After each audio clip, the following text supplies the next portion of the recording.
മക്കളെ മാത്രം കുറ്റപ്പെടുത്തരുത്. പ്രാർത്ഥിക്കുന്ന ഒരമ്മയ്ക്ക് പ്രാർത്ഥിക്കാത്തൊരു മകനുണ്ടാകുമോ എന്നൊന്നും എനിക്കറിയില്ല.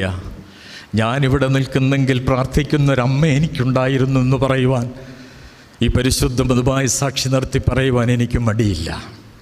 കഷ്ടതകളും പ്രയാസങ്ങളും ദുഃഖങ്ങളും ദുരിതങ്ങളുമൊക്കെ ഉണ്ടെങ്കിലും പ്രാർത്ഥിക്കുന്നൊരമ്മ, അവരെ മറന്നിട്ട് ഞാൻ ഈ മധുവായുടെ മുന്നിൽ നിന്ന് പോകുന്നത് ശരിയല്ലല്ലോ.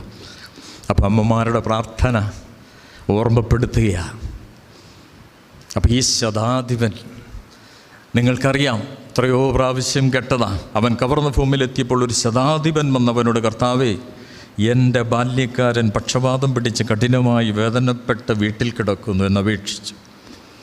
അവൻ അവനോട്, ഞാൻ വന്നവനെ സുഖമാക്കാമെന്ന് പറഞ്ഞു. അതിന് ശതാധിപൻ, എൻ്റെ കുറിവാക്യം ഇതാ, കർത്താവേ, നീ എൻ്റെ പുര